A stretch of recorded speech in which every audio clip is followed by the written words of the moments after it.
Dámy a pánové, já vás vítám na Cestě úspěšných. Moje jméno je Jan Skry, já jsem zakladatelem projektu a moc rád bych vám naši platformu v krátkosti představil.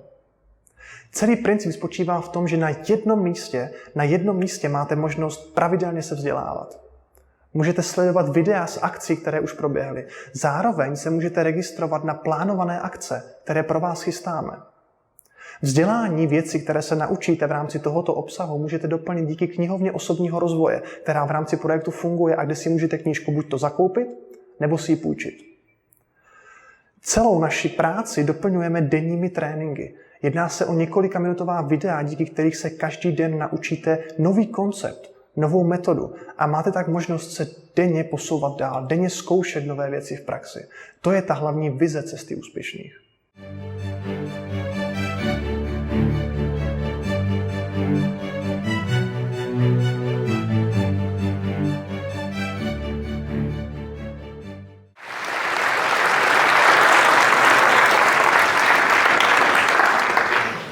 Dobrý deň. Aha, tak to je tá spomínaná ozvena? OK. Možno ste si všimli, že mám dva mikrofóny. To je také nezvyčajné pre mňa, lebo väčšinou mávam jeden, takže sa musím sústrediť, do ktorého mám hovoriť. A podľa všetkoho ten ľavý je ten, ktorý počujete vy. A ten pravý je teda ten, ktorý budú počuť následne ľudia, ktorí si budú prehrávať toto video. A dostal som inštrukcie, že by som sa mal pohybovať 2 metre vľavo a 2 metre vpravo, kvôli tomu, aby ma zachytila kamera. Tak ak náhodou by som išiel ďalej, poprosím vás, zodvihnite ruku, stoj. A náhodou, ak by som tu išiel, tak zodvihnite ruku a povedzte, že stoj. Táto prednáška bude trvať cca hodinu 15 a budem sa venovať psychológii komunikácie. Ako Honzo povedal, moje pozadie je psychologické, do istej miery v súčasnosti aj právnické, s tým, že taká moja prax je súkromná poradňa psychológa, okrem toho mám firmu, ktorá sa zaoberá školeniami a okrem toho pôsobím na Slovenskej akadémii vied na ústave experimentálnej psychológie, kde robíme rôzne experimenty a tak ďalej. Ale to nie je dôležité. Keď som komunikoval s Honzom, tak mi povedal, že by som mohol dneska sa venovať komunikácii a ja som zvažoval, akým štýlom by som túto prednášku mohol poňať a rozhodol som sa pre nenásilnú komunikáciu. Častokrát v komunikácii komunikujeme rôznymi spôsobmi, využívame rôzne komunikačné triky, využívame rôzne komunikačné bariéry a dnes sa budem venovať tomu, akým štýlom komunikovať tak, aby bola následne situácia na konci komunikačného vzťahu víťaz. Možno pre niektorých z vás to nebude až tak prospešné, lebo niektorí ľudia radi víťazia v komunikácii, radi si doprajú ten pocit víťazstva, že som ho dal dole, ako mi to zvyknú povedať. Že ten pocit, Robert, ty hovoríš o nenásilnej komunikácii, ale ten pocit, keď povieš, že ty kráva, ona sa rozplače, že to je taký dobrý pocit. Ale ja vám budem hovoriť o tom, že nenásilná komunikácia nie je o rôznych zručnostiach. Budem vám hovoriť o tom, akým štýlom sa dá napríklad počúvať. Budem vám hovoriť o tom, akým štýlom sa dá pracovať s tichom. Budem vám hovoriť o tom, ako napríklad zareagovať, keď vám vaša kamarátka alebo priateľka nebodaj povie, že som špatná ako opica. A tak ďalej, a tak ďalej. Ja som už pricestoval do Prahy včera a bol som dneska v takej jednej reštaurácii, kde som teda obedoval a napadla mi taká jedna situácia, ktorú som, keď som si to uvedomil, povedal, že to vám musím povedať, lebo sa týka komunikácie. Totiž ja som bol pred rokom na jednom výcviku a išli sme do takého ázijského bystra. Všimol som si, že aj vy tu máte ázijské bystro. A my sme prišli do toho ázijského bystra aj s mojimi kolegyňami. A viete si predstaviť tie rôzne ponuky. Hej, veľa. A ja som mal chuť na niečo pikantné. A hovorím teda tomu pánovi, že či by mi vedel odporúčiť niečo pikantné. A on hovorí áno. A ja hovorím OK. A hovorím, a ktoré z týchto jedál je prosím vás pikantné? A on áno. A to, čo nastalo u vás, ten úsmev, tak to nastalo aj u mňa. Zvažoval som teda, akým štýlom tú otázku mám položiť inak, aby som bol zrozumiteľný. Ja vám budem aj dnes hovoriť, že to, akým štýlom druhá strana príjme správu, nezávisí od nej, ale od vás. Tak ja som teraz začal uvažovať nad tým, akým štýlom sa o to mám teda spýtať, tak som začal ako keby tak malému dieťaťu, možno to poznáte, že tieto jedlá, že ktoré z nich je pikantné, štiplavé. A on, áno. A ja hovorím, viete čo, nechajte tak, dajte mi tú 13. A on, ale pozor, to je tiplavé. A A vtedy som si uvedomil, že častokrát práve komunikácia a zachytenie toho, čo beží v nás, je veľmi dôležité. Mnoho ľudí by začalo ho napríklad toho pána súdiť, kritizovať a povedali by mu, však doteraz som sa vám to snažil vysvetliť a teraz vy mi poviete, že je to pikantné. My sme sa iba zasmiali, lebo smiech je uvoľňovanie napätia. Moje kolegyne už začali prežívať taký hnev a stres, lebo už aj oni boli hladné. To znamená, aj nejaké tie fyziologické potreby tam hrali rolu. Takže začali byť nervózne a ja som sa na tom usmieval. A dneska mi to tak napadlo, keď som videl v tých rádoch množstvo ľudí, ktorí stoja tam a sú nervózni, lebo už sú hladní. Možno vám dneska budem hovoriť o tom, akým štýlom sa dajú uspokojiť potreby. Budem vám hovoriť, čo sú to potreby. A budem vám hovoriť o tom, že napríklad aj keď sme vo vzťahu s niekým, takže neodporúčam komunikovať, keď sme napríklad hladní. Nie, ale to vám poviem potom neskôr. Zároveň mi Honzo povedal, že nemá to blikátko, takže ja si zoberiem takto klávesnicu a dám si ju sem. Medzi tým si odpojím prezentáciu. Takže dám to ešte raz. Čiže budem klikať stadiaľto. Častokrát v komunikácii, keď prídu za mňou klienti, lebo ja mám rodinu a manželskú poradňu. Takže väčšinou, keď prídu za mňou klienti, či už je to muž alebo žena, alebo väčšinou prídu spolu, tak neprídu sa so mnou podeliť o to, že sa cítia vo vzťahu dobre a chcú to s niekým zdieľať. Väčšinou prídu teda za mnou s tým, že ona je kráva, on je debil, a že proste ona je tučná, teraz stučnela a on zase iba cvičí a nemá na ňu čas. Alebo napríklad prídu s tým, že už ma bolí hlava z toho, keď ho musím počúvať, keď stále musím počúvať jeho problémy z práce, keď stále musím počúvať zase jej serepetičky a to, čo si má obliecť, mám si dať zelený svetrík, modrý svetrík. Takže s týmto sa ja stretávam a častokrát si tí ľudia, ktorí za mnou prídu, neuvedomujú druhú stranu. Ja sa dnes budem snažiť vám trošku priblížiť to, akým štýlom viac chápať druhú stranu.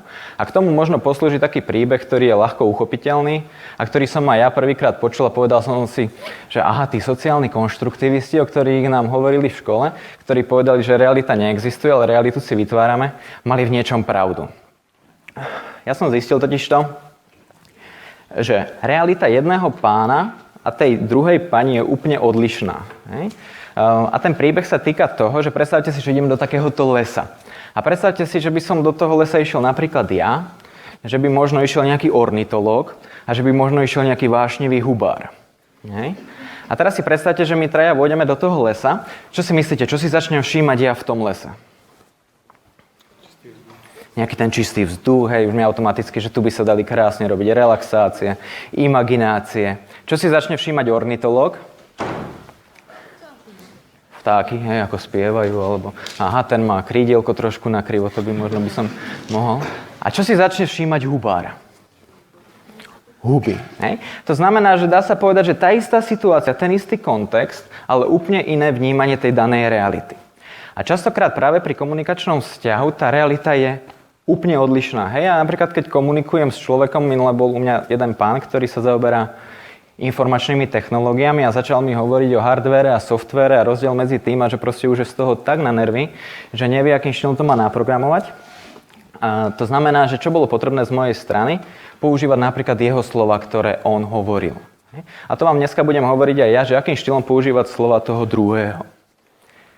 No ešte predtým, než vám to budem hovoriť, by som vám chcel priblížiť jedno cvičenie, alebo to ani nie je cvičenie, ale je to do istej miery cvičenie, ale je to skôr taká hra. Ja by som však v tej hre potreboval jedného dobrovoľníka, ktorý ešte nepočul, čo je to batna. Aha, vy zozadu. Tak, poďte. Som si vybral toho, čo je najďalej, hej.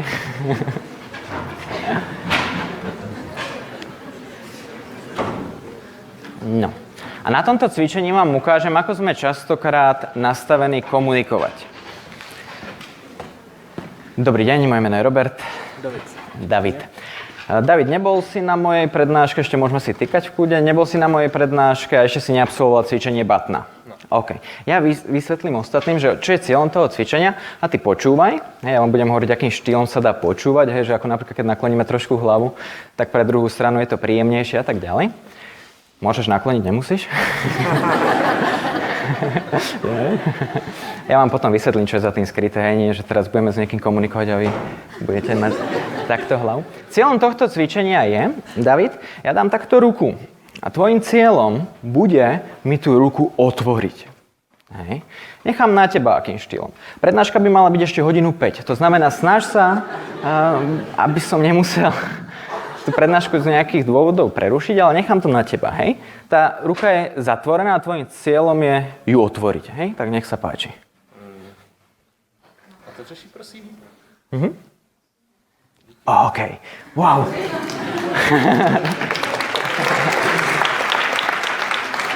Ja som tak vďačný za takých uvedomelých ľudí. Dobre, David, to je všetko, ďakujem. Áno. Totižto, je to také srandovné, že som si zrovna vybral pána, ktorý chápe tomu princípu. Ja som tento experiment robil na vzorke cca 500 až 600 ľudí a mali pracovať v dvojiciach. Možno ostatní z vás si môžu teraz uvedomať, akým štýlom by mi otvárali tú ruku oni. A ja som povedal, tak teraz sa dáme do dvojíc, jeden bude mať zovretú ruku a druhý sa mu ju bude snažiť otvoriť. Takže si viete predstaviť, ako to prebiehalo. Hej, začali štekliť. Hej. Alebo začali, riadne na silu otvárať. Hej, druhí začali robiť rôzne takéto ksichtíky. A to značí, akým štýlom sme nastavení komunikovať. Či ideme cez tú nenásilnú komunikáciu, že môjim cieľom je otvoriť tú ruku, tak ťa poprosím, môžeš otvoriť tú ruku. Ale niektorí sú skôr naladení tými fyzickými aktivitami, hej, a už sa snažia to otvárať, štekliť, ukazujú vlastne svoje stratégie. Môžete si toto cvičenie vyskúšať napríklad s vašimi rodičmi doma. Ja som to skúšal a bola to obrovská sranda. A bola to sranda najmä v tom, že práve tam prebiehali tieto fyzické aktivity, hej, že to šteklenie a do tohoto otvárania a tak ďalej. Môžete vyskúšať. Mojím cieľom je dnes vám trošku približiť, čo je to nenásilná komunikácia, že nie vždy je dôležité ísť len silou, ísť len rôznymi manipulačnými technikami. Budem vám hovoriť, čo je to tzv. Trhové vyjednávanie. Možno pochopíte princíp toho, že ak niekoho budete sa snažiť presvedčiť, ako ja som mal jednu klientku, ktorá prišla a hovorí, že ja by som chcela začať chodiť behať. Ale viete, ja absolútne nechápem tým ľuďom, čo behajú. Hej. A potom v rámci takého kurzu, ona bola aj na mojom kurze a sme to prebrali ešte predtým, než ona tam za mnou prišla, lebo ja som jej teda navrhol, že by sme v rámci terapie s tým mohli pracovať. A na tom kurze, viete, čo robili tí ľudia? Začali jej hovoriť svoje dôvody, prečo oni radi behajú. Hej. Že to sa budeš cítiť lepšie, hej, budeš viac naladená, budeš mať zaplatiť trénera, budeš mať lepšie výsledky a tak ďalej a tak ďalej. Čo myslíte, motivovalo to tú pani behať? Nie. Hej, ja vám v rámci dnešnej prednášky budem hovoriť o tom, akým štýlom možno komunikovať tento štýl, akým štýlom nenásilne motivovať druhú stranu, nie cez vás, ale cez jej vnútorné dôvody. To znamená napríklad, čo povedať, keď chcem druhom človeku podnietiť to, aby hľadal svoje vnútorné dôvody k tomu, aby sa pustil napríklad do akcie. Čo by ste robili napríklad vy v takejto situácii? Vaša kamarátka vám hovorí, že ja chcem začať chodiť behať. Prosím? Proč chce začať behať? Aha, čiže otázka, prečo by si chcela začať behať, to je veľmi dobrá otázka, ktorá je smerovaná na hľadanie vnútorných dôvodov. Pokiaľ samozrejme to prečo nie a prečo by si chcela vlastne začať behať, hej? Že to je také spochybňujúce. Budeme si hovoriť, že komunikácia, ktorá bráni v cíteniu, je napríklad aj spochybňovanie alebo moralizovanie a tak ďalej. Ako by ste reagovali možno vy ostatní? Je niekto napríklad, kto by nereagoval, že by bol ticho? Čiže možno asi všetci, keďže ste ticho, hej? Ale keď budeme si hovoriť, že sú nejaké druhy ticha, ale o tom potom, hej? To len aby ste vedeli, že tá komunikácia, o ktorej ja dneska budem hovoriť, je trošku iná. Ja som minulý týždeň bol v televízii a mi hovorili, akým štýlom mám odkomunikovať napríklad so susedmi, že mi vadí, keď majú násilno pustenú hudbu. Hej? Keď nám susedia znepríjemňujú život. Ako by ste to odkomunikovali vy? Poprosili. Moderátorka teda tej relácie povedala, že ona by začala búchať na radiátor, hej? A viete, aký je ten princíp akcia vyvolá čo? Reakciu a reakcia vyvolá čo? Ďalšiu protireakciu. Takže možno by si nejakú symfóniu zahrali, hej, ona na hrniec, ona na radiátor, alebo by išla, že ak neprestanete, tak zavolám políciu. Možno to poznáte, také podmienkovanie. Ale ja vám dnes budem hovoriť trošku iný štýl. Budem hovoriť o nenásilnej komunikácii. A nenásilná komunikácia je úplne iná komunikácia. To znamená, že nenásilná komunikácia využíva napríklad vedomé odpovede. Dneska si budeme hovoriť o tom, akým štýlom si napríklad udržať odstup a vedomé odpovedať. Budeme mať rôzne ukážky, ak budete súhlasiť, tak sa môžete zapojiť a povedať mi, alebo priblížiť vašu realitu, ako by ste reagovali vy. Nenásilná komunikácia však nie je o zručnostiach. To je dôležité. Hej? Je o našom postoji. Mne častokrát prídu do poradne páry, alebo minule som mal jednu pani, ktorá prišla, asi tak sadla a ja som ešte ani nestihol povedať, že vítajte, a už ako si sadala, tak už začala. Hej? To znamená, viete si to predstaviť, a sadala si, ako si sadala. No, hej? A už začala hovoriť. Začala teda hovoriť o tom, že ona aj v tej situácii, keď s manželom komunikuje, by chcela vtedy, keď už vidí na ňom, že už sa začína vytáčať, hej, že ona by vedela vtedy, že má trošku stlmiť, ale že ona to nedokáže a čo robí? Začne ešte viac pridávať. Hej? A tým, že začne pridávať, tak vlastne aj muž začne pridávať a dôjde k stretu. Preto je veľmi dôležité, že my môžeme mať nejaké zručnosti. Hej? My môžeme vedieť, aha, tak teraz by som mal zostať ticho. Aha, tak teraz by som mohol napríklad empaticky zareagovať. Aha, tak teraz by možno potrebovala, aby som odišiel. Aha, tak teraz by som mohol urobiť toto. Ale v konečnom dôsledku čo? To neurobíme. A neurobíme to z jedného dôvodu. Koľký z vás napríklad radi pozitívne myslia? Hej, super, fajn.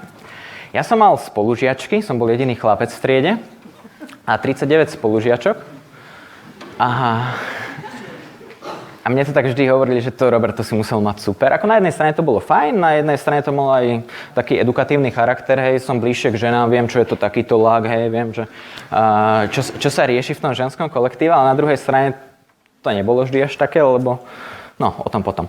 Ale to, čo som chcel povedať je, že častokrát, keď som napríklad aj ja s nimi komunikoval, tak oni mali tendenciu ma hodnotiť a súdiť a kritizovať.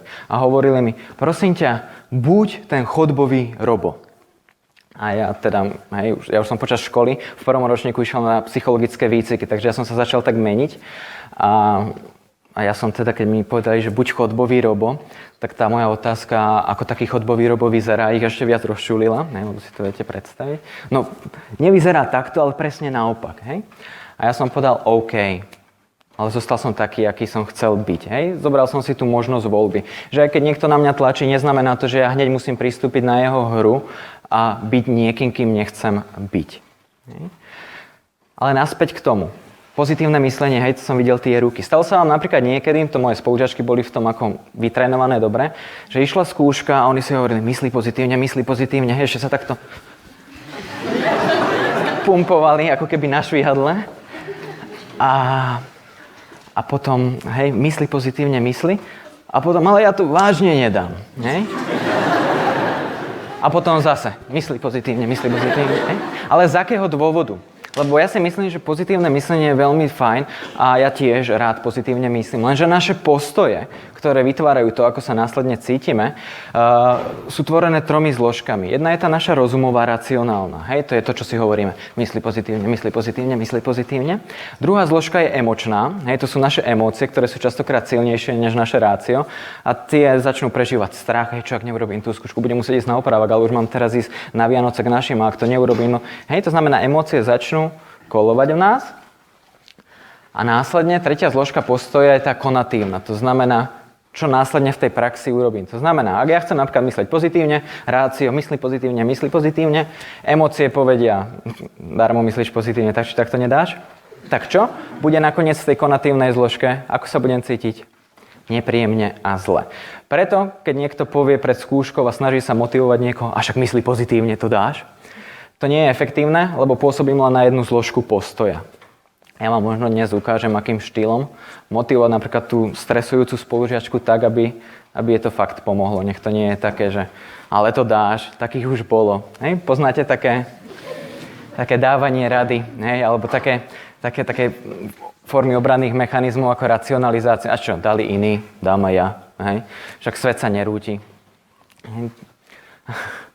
Ja keď rozprávam takéto príbehy, tak mne je to veľmi smiešne, lebo keď si predstavím seba samého pred 10 rokmi, tak to pumpovanie bolo tiež prítomné. Hej? Mojím cieľom nie je súdiť takých ľudí, ale chápať ich. Hej? Že napríklad keď spolužiačka teda, alebo niekto váš blízky spomína takéto niečo, že som v strese, tak ja odporúčam vyhýbať sa tomu, mysli pozitívne, lebo pôsobím len na jednu zložku. Hej? Ale ja vám ukážem neskôr, akým štýlom sa to dá odkomunikovať. Mal som jedného pána, ktorý mi hovoril, že ja som tak trpezlivý človek, že ja by som zvládol čokoľvek. Ako ste na tom vy s trpezlivosťou? Ste trpezliví? Nie, hej. Niekto však už prejdi k veci. Nenásilná komunikácia. Zatiaľ hovoríš o spolužiačkách, o švihadle. Hej. Ja som agresiu premenil na trpezlivosť. Ja som v minulosti bol veľmi agresívny. Ja som hrával futbal. Hej. Viete si predstaviť, vo futbale je dôležité podávať výkony, hej. Je dôležité vyhrávať, je tam do istej miery vysoká kompetícia, to znamená súťaživosť. Takže ja som bol dosť agresívny, to znamená, keď mi napríklad niekto povedal, čo robíš, tak ja som bol do toho čo? Hej. A tým, že som začal chodiť na výcviky, na rôzne prednášky, workshopy na Slovensku, do zahraničia, tak som začal pracovať aj na trpezlivosti. No a tento pán, ktorý bol u mňa, tak hovoril, že má prevziať veľkú rolu v práci a že on je zodpovedný, on to proste zvládne. Tak sme pracovali na tom, že akým štýlom teda sa dá tá trpezlivosť ešte viac prebudiť v ňom. A on teda raz prišiel za mnou a hovorí, ja nie som vôbec trpezlivý človek. A ja som sa teda spýtal, že na základe čoho to usúdil a on hovorí, ja som mal sedenie s tým mojím šéfom, a on mi hovorí, no ale vieš, Miro, to si fakt vyžaduje, aby na tomto mieste si vedel pracovať sám so sebou. A on mu hovorí, však to ja viem. To nie je problém. Lebo vieš, proste tam budeš mať dodávateľov, oni ťa budú bombardovať, niekedy budeš musieť zostať dlhšie v robote, niekedy budeš musieť pracovať aj cez víkend a on, v pohode, to zvládnem. Lebo vieš, je dôležité, aby si bol trpezlivý. A on mu hovorí, ešte koľkokrát mi to budeš hovoriť? Hej. A vtedy si on uvedomil, že až tak trpezlivý možno nie je, ako si myslí, že trpezlivý je. Ja keď nám chodili prednášať aj z Čiech profesori a mali sme takého jedného pána profesora, ktorý prišiel, takto sa postavil pred nás a hovorí, že dobrý den. A potom hovorí, že ja si zapomnel uvázať vázanku, tak počkejte, ja si ju jedu uvázať. Hej? A teda išiel si uviazať tú viazanku. Moje spolužiačky už sa tak pozerali, hej, že na čo si to ide viazať. A on si to tak viazal a potom sa vrátil, že mne sa to nedaží, ja to ešte musím chvíľu skúsiť. A znovu teda odišiel si to viazať. A vnímal som, že moje spolužiačky sú nahnevané. Hej, jedna začala hovoriť, tak ja sa sem ponáhľam ešte, utekám na autobus a on sem príde a bude hovoriť, že si ide viazať viazanku.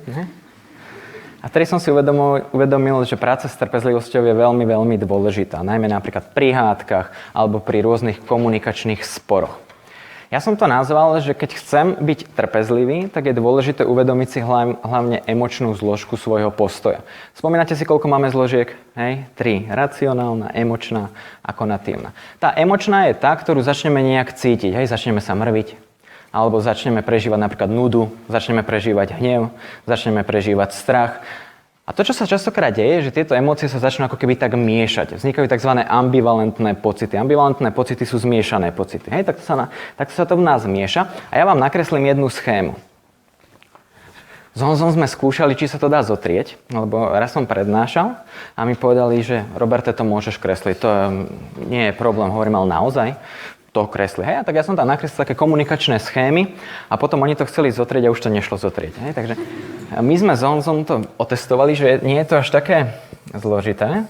Teraz si predstavte, že v komunikácii takto dvaja komunikujú. Hej, to sú akože dvaja ľudia. Hej, čo sa varí, pustili nejaké hodnotiace mechanizmy, však to nevyzerajú ako ľudia. A teraz si predstavte, že v nás bežia nejaké emócie, hej, nejaké myšlienky, sa rozprávame. A v nás, možno ste to počuli, beží nespočetné množstvo myšlienok, nejaké tie hodnotiace súdy, emócie v nás bežia. A my keď komunikujeme, tak z toho všetkého vybereme len niečo, lebo nemôžeme vybrať všetky emócie, nemôžeme vybrať všetky myšlienky, vybereme jednu a tu potom povieme druhej strane. Tá druhá strana, čo sa deje v nej, je to, že zase v nej niečo beží a ona z toho vybere niečo, čo nám potom vráti. No, a prečo som nakreslil túto schému? Teraz si predstavte, že s niekým komunikujete, aha, však aj to vidíte ozaj? Je to vidno aj tam dozadu? Nie, OK. No, tak to ma mrzí. sú tam také dve postavičky a v jednej tej postavičke, je to taká postavička ako ja, trošku chučia a v nej beží nejaké tie emócie, myšlienky, je tam druhá postavička, ktorej tiež bežia nejaké myšlienky a nejaké emócie a tá jedna postavička niečo dá a tá druhá postavička niečo odpovie. No. A teraz, keď komunikujeme a sme nedočkaví, ja mám takých kolegov, ktorí sú obrovskí tréneri pre mňa, čo sa týka trpezlivosti. Možno to poznáte, s niekým sa rozprávate a vy už viete, čo on chce povedať, ale on ide do detailov, hej? On začne hovoriť a možno to zachytíte, začnete rýchlejšie dýchať, hej? Začnete takzvané selektívne počúvať, že to vám ukážem potom, aké sú druhy počúvania. A oni to trénujú, hej? Lebo ja som aj vo vede a tam sú fakt vedci, hej? Hlbaví, ktorí potrebujú si to premyslieť. Hej? Sú si vedomi toho, že usudzovanie má nejaké procesy, že máme nejaké myšlienkové operácie typu 1, typu 2. A teraz, keď chcem niečo povedať, tak to potrebujem zvážiť. Nech to nie je len nejaký žvást. Takže si viete predstaviť, čo beží v tom človeku, v tom vedcovi. A teraz vo mne, ktorý do istej miery je tiež vedec, ale najmä praktik, a už tuším, hej, kde sa chce dostať, ale nebudem mu skákať do reči. Hej? Skáčete ľuďom do reči? Radi? A ja. Hej? A ja rád skáčem, ale som si vedomý toho, že rád skáčem a snažím sa to obmedziť, lebo vnímam, že ľudia sa potom necítia v kontakte so mnou až tak dobre. Hej. To znamená, budujem trpezlivosť aj sám v sebe. Tento úvod som sa snažil cieľene urobiť tak, aby sme trošku pracovali na trpezlivosti, kým prejdeme fakt k tomu, čo je nenásilná komunikácia. Ako nenásilne komunikovať. Je niekto netrpezlivý tu, že už niečo chce, napríklad nejakú ďalšiu aktivitu alebo niečo sa dozvedieť? Jeden netrpezlivý, dobre. Dvaja netrpezliví, teda už to ide fajn. A polka netrpezlivého, dobre. OK, takže ideme ďalej. To, čo je dôležité si uvedomiť, že keď chcem nenásilne komunikovať, tak je dôležité pracovať na trpezlivosti. Ako som vám povedal, ja som svoju agresiu premenil na trpezlivosť. Keď s niekým komunikujem, tak sa ho nesnažím hneď prevalcovať. Ako to vy v Čechách zvyknete tak pekne povedať, aspoň podľa mňa je to pekne, aby som nehovoril názor ako fakt. Hej, mnoho ľudí to tak hovorí, no, že to bolo dobré, tá prednáška bola dobrá, hej. To hovorí, namiesto toho, aby povedal, že mne sa páčila, tak povedia, bola dobrá, hej, dajú ten hodnotiaci súd. A v nenásilnej komunikácii hodnotiace súdy nie sú až tak prítomné. To znamená, že som rád za tých, ktorí pracujú so svojou trpezlivosťou, ktorí možno si uvedomujú to, čo v nich beží, nejaké tie emócie, nejaké tie myšlienky, snažia sa to zachytiť a najmä sú si vedomí toho, že ak chcú do tej konatívnej zložky prejsť, to znamená napríklad chcú sa začať cítiť lepšie, alebo nebude aj horšie, lebo mal som na prednáške ľudí, ktorí mi povedali, ja som sa tak dobre cítil, že proste až mi to nepríjemné bolo. Poznáte niekedy taký pocit? To je takzvaná väzba dvojitého myslenia, hej, ale tak o tom potom. To znamená, mentálny balkón je veľmi, veľmi dôležitý z môjho pohľadu. Dodržať si odstup, nesúdiť hneď. Hej, lebo my ako ľudia sme častokrát tak naučení, že hneď začneme súdiť, hodnotiť. Aj kritizovať niekedy. Ale iba niekedy. V rámci nenásilnej komunikácii ja budem chcieť, alebo budem si želať, aby ste si odniesli péčko. Nie je to péčko, ktoré vám napadlo možno, alebo to iba mne napadlo, neviem. Ale aby ste si dokonca zapamätali 4 péčka. Hej. A tie 4 péčka sú začiatočné písmená toho, čo je základom, takým fundamentom nenásilnej komunikácii. To sú tie 4 slova. Pozorovanie, pocity, potreby a prosba. My si teraz prejdeme cez jednotlivé tieto zložky a budeme sa im bližšie venovať. Stretol sa už napríklad niekto niekedy s nenásilnou komunikáciou? Hej. A aplikoval už niekto napríklad nenásilnú komunikáciu niekedy? A za tými mojimi otázkami je skrytý názor, že áno. Hej. Keď s ľuďmi komunikujete, tak je dôležité si uvedomiť, keď vám kladú otázky, že vám vlastne hovoria ich názory. Hej. Už si dnes večeral? Vyniesol si tie smeti? Ako sa dá sklbiť táto metóda napríklad s tým, že pôsobíš na Slovenskej akadémii vied? Hej. Bol si spokojný s tým, ako si to odprednášal? Čo je napríklad za touto otázkou skryté? Že to napríklad nebolo nič moc. Alebo čo by tam ešte napríklad mohlo byť skryté? Závisť. Závisť je jedna z najvyšších foriem uznania. To znamená, ľudia, keď vám kladú otázky, tak vlastne vám hovoria svoje postoje, hovoria vám vlastne svoje názory. To znamená, že ja nie som až tak háklivý na to, keď sa ma ľudia pýtajú, lebo sa mnoho o nich dozviem. To To znamená, že ja keď sa vás pýtam, aplikoval už niekto nenásilnú komunikáciu, je za tým skrytý názor, že áno. Keď sa ja vás spýtam, už ste sa napríklad niekedy s tým stretli, tak za tým je skrytý aký názor? Že tiež áno. To znamená, teraz si prejdeme cez jednotlivé tieto zložky nenásilnej komunikácie a ja budem rád, ak náhodou na záver potom niekto bude chcieť so mňou nenásilne komunikovať tu vpredu na nejakú takú emočne silnú tému, ale nenásilne. Tak uvidíme, možno násilne, no tak hádam sa nebude strieľať. To znamená, základom nenásilnej komunikácie je byť si vedomý týchto 4 zložiek. To znamená, cez tieto 4 zložky komunikovať a cez tieto 4 zložky aj prijímať. Spomínate si na tú prvú zložku, ako sa volala? Pozorovanie. OK. Keď pozorujem alebo keď s niekým komunikujem, tak je dôležité, aby som si uvedomoval to svoje brucho, na tých postavách neviditeľných, to, čo vo mne beží, tie emócie a nespúšťal takéto typy prehlásení. To je komunikácia, ktorá bráni v cíteniu, moralizovanie. Viete príklad na moralizovanie? To sa nedělá takové. Fešek ako ty, aby sa choval tam. Áno. Viete ešte nejaký príklad na moralizovanie? Ešte nejaký príklad na moralizovanie? Je možné, aby v tejto dobe ľudia ako vy nedokázali pracovať so svojou trpezlivosťou? No je to možné, hej? To je také typy moralizovania, ktoré bránia k tomu, aby sme boli naladení na toho druhého človeka. Zrovnávanie. Zrovnávate sa alebo porovnávate sa s druhými ľuďmi? Na chvíľočku sa iba teraz tak snažte porovnať s takým Mozartom. Hej?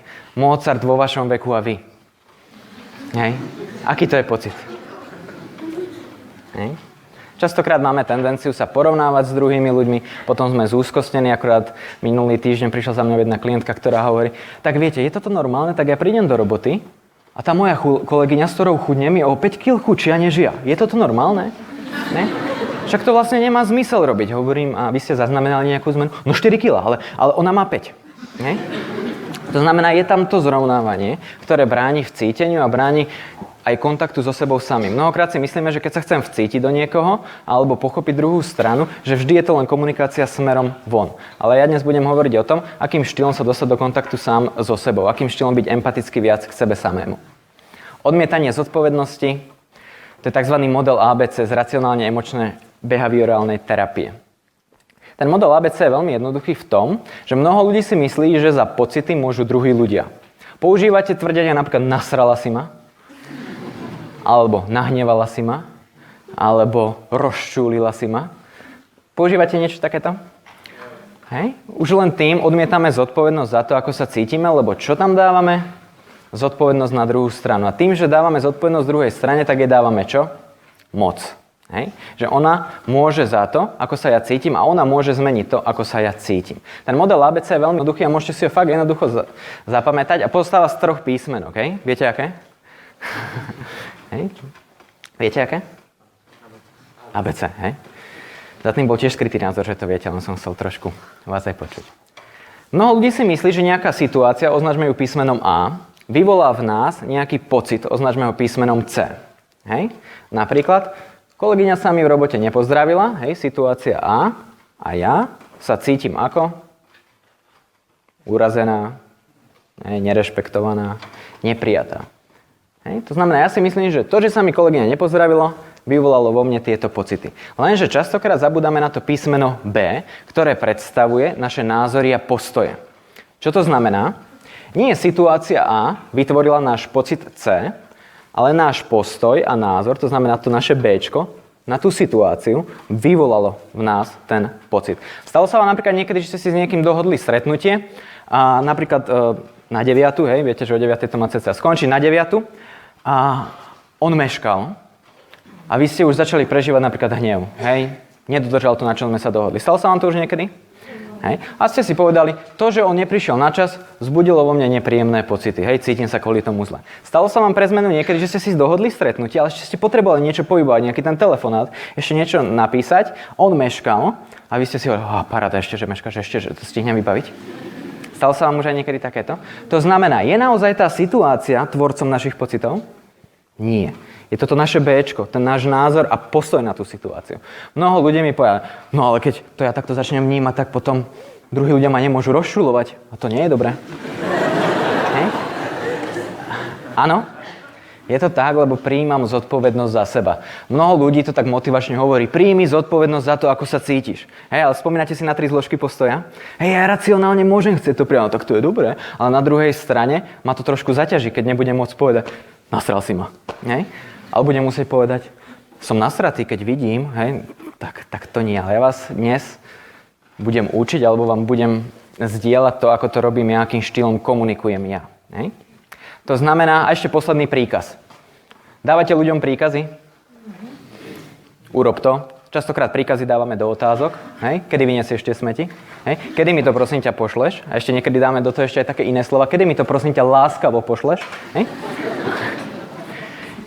Ja vám dnes budem hovoriť, akým štýlom rozlíšiť, čo je príkaz a čo je prosba. Hej? Aby som vám to stihol hovoriť, tak idem na ďalší slajd. To znamená, čo to znamená pozorovanie bez hodnotenia? Vy tu sedíte a pozeráte sa na mňa, pozorujete ma. Hej? Nechcem sa teraz pýtať, čo vám beží v hlave alebo v tom brúšku, ale chcem len, aby ste možno zachytili, či len pozorujete, sedíte, počúvate, pozeráte sa, alebo či vo vás bežia aj nejaké názory na mňa. Bežia nejaké názory na mňa? Hej? Bežia nejaké postoje voči mne? Nejaké hodnotenie mňa? Pekný, zlatý, špatný, debil, krásny, super. Hej? Beží niečo takéto vo vás? Beží, hej? My sme prirodzene tak naučení hodnotiť, súdiť, hej? A ten sa mi páči. Ale tak to je mladý, ako zasran, čo mi tu bude hovoriť. Ja som raz prednášal pre klub dôchodcov. Parádna skupina, hej? Klub dôchodcov, priemer 70 rokov. A keď som tam išiel prednášať, tak mi hovorili, že čo si, to nechod do klubu dôchodcov, som mal vtedy 20 rokov, však tam sú od teba o 50 rokov starší. A hovorím, však dobre, no to oni ťa budú vnímať, že čo také mladé ucho im tam má vysvetľovať. Ja som asi 5 dôchodcov rozplakal, ale rozplakal som ich príjemne, hej. To znamená, že oni potom za mnou prišli a hovoria, že pán Krause, toto keby sme my vedeli pred 40 rokmi. Viete, koľkými vecami by sme sa mi netrápili? Jedna pani mi prišla a povedala, toto keby som vedela, tak sa ani s mužom nerozídem. Nie? Ja si to nemyslím, hej? Že keby to vie, tak sa nerozíde, ale bolo to jej videnie sveta. Videnie jej čo? Reality. Hej? To znamená, keď pozorujem, tak je dôležité odlíšiť to, čo vidím, od toho, čo je môj názor. Hej? Mnoho ľudí, napríklad na prednáškach, moje spolužiačky, to je taký dobrý príklad, začali, čo pána z Čiech s kravatou hodnotiť. Hej, videli, že ide dozadu, vázanka, vráti sa, videli, hej, a dokonca aj počuli, že sa vrátil a ospravedlnil sa, že sa mu to nedarí. Hej. A čo začali? Spúšťať hodnotiace mechanizmy. Hej. Ja som sa ponáhľala, model ABC. To, že on nezačal prednášku, spôsobilo to, že ja som teraz nahnevaná. Hej. Ja som sa ponáhľala a on teraz to ešte predĺžuje. V kľude som mohla ísť o 10 minút neskôr a hlavne v kľude. To znamená, prenášajú zodpovednosť za to, ako sa cítia na druhú stranu. Odliš to, čo vidíš, od toho, čo je tvoj názor. To znamená, keď napríklad vidím človeka, ktorý rozpráva a zatiaľ nerozumiem tomu, prečo vlastne toto rozpráva, o čomu vlastne ide, tak to zachytím aj v tom brúšku alebo v hlave, uvedomím si to, nechám to tak a pozorujem. Nehodnotím, hej? Odlišujem to, čo vidím, od toho, čo je môj názor. Niektorí ľudia, napríklad zoberiem jedného pána, druhého pána. Ten pán napríklad už bol na mojej prednáške, tak si poviem, tak to viem asi, kde smeruje, to je dobré. Hej? A pán napríklad vedľa, to ako čo rozpráva toto? Toho mám počúvať, je on normálny? Prečo uvádza stále spolužiačky? Hej? To znamená, tá istá situácia, odlišné vnímanie. Možno pani vedľa iba pozerá. Hej? Mihály Csikszentmihalyi, to je taký psychológ z Maďarska. On zavedol pojem flow, možno ste o tom počuli, je to také prúdenie, hej, že proste byť tu, bez tých hodnotiacich a súdiacich mechanizmov. Proste iba byť tu. V minulosti, keď som ja začal prednášať, keď som mal 18 rokov, tak som prišiel, ľudia mi, viete, čo zvykli povedať? Že si aký? Si mladý. Hej? To znamená, videli ma a čo spustili? Hodnotiaci mechanizmus, zrovnávanie. Si mladý, hej? V porovnaní s nimi som bol mladší. Hej. Zároveň je tu dôležité, predtým než prejdeme k druhej zložke, ktorou sú pocity, uvedomiť si. Stalo sa napríklad niekedy, že vám niekto povedal, vieš čo, ja mám pocit, že to nezvládnem. Alebo vieš čo, ja mám pocit, že ma podvádza. Vieš čo, ja mám pocit, že on mi nehovorí pravdu. Vieš čo, ja mám pocit, že ma obabráva. Počuli ste už niekedy takéto niečo? Alebo hovoríte aj vy niečo takéto? Samozrejme. To, čo je dôležité si uvedomiť, že keď poviem mám pocit, čiarka že, tak to nie je pocit, ale je to názor. Hej. Keď vám niekto bude hovoriť, mám pocit, že to nezvládnem, tak to nie je pocit. Hej. Lebo pocit nie je pocit. Hej. Pocit je nejaký pocit. Hej. Máme aj nejaké emócie ako hnev, strach, sklamanie, frustráciu a tak ďalej. Ale keď poviem mám pocit, že, tak to nie je pocit, ale čo je to? Názor. Hej. To znamená, keď to náhodou niekedy budete počuť, tak si uvedomujete, že ten človek vám nehovorí o pocite a nehovorí vám častokrát o pocite preto, lebo nevie trafiť, aký pocit to je. Keď sa niekoho spýtate, ako sa máš, ako sa cítiš, on vám povie dobre. Je to pocit? Nie. Keď vám povie zle, je to pocit? Nie. Sú to názory. Hej. To znamená, prečo o tom hovorím? Ja vám dnes budem hovoriť, akým štýlom sa napríklad dajú vyjadrovať pocity. My častokrát máme lepšiu slovnú zásobu na pomenovanie ľudí, než na vyjadrovanie svojich pocitov. Hej. On je taký, ona je taká, hej. Ty si blbec, hej. Ty si imbecil. Častokrát používame klinické pojmy zastaralé, ktoré boli v rámci medzinárodnej klasifikácii chorôb zadefinované, hej, ako napríklad debil, idiot. Hej. Namiesto toho, aby som napríklad povedal, čo sa deje vo mne, keď vidím takéto a takéto správanie. Hej, že to je galgan, hej, chápeš? Alebo to je, ako mi to minulý ten klient povedal, že to je paplus. Že, rozumiete? Ten paplus, ja neviem, čo to je, hej? Ako mám nejakú predstavu paplusa, hej? Možno aj vy máte nejakého paplusa, hej? Že ten paplus, on proste nikdy nedodrží to, čo slúbi. Hej? To znamená, že častokrát máme lepšie pomenovanie na druhých ľudí, než na zachytenie toho svojho béčka, svojho názoru, svojich postojov, svojich pocitov. Ja dnes budem teda hovoriť o tom, akým štýlom sa dá ten pocit... To som išiel dopredu či dozadu? Dopredu. Hej? Tam som ešte mal napísané, že hlúpe dieťa. Hej? To častokrát, keď školím učiteľov, tak povedia, viete, tie deti to v dnešnej dobe to už sú hlúpe. Hej, to proste sú hlúpe deti. Keď počujete hlúpe deti, tak čo vlastne počujete? Hodnotenie, značkovanie, nálepkovanie. Hej? Možno tie deti len nespĺňajú naše očakávania. Možno tie deti nerobia len to, čo my očakávame, ale máme tendenciu im prisúdiť, že sú to hlúpe deti, alebo zlý psychológ, zlý prednášajúci. Hej? Možno ten človek len nenapĺňa naše očakávania. Možno len nenapĺňa ten framing efekt, ako niekto zarámcol. To je paráda, to je super, úplne geniálna špička. Hej, a vy sem prídete, očakávate geniálnu špičku, úplne super človeka, ale zrazu počujete úplne niečo iné.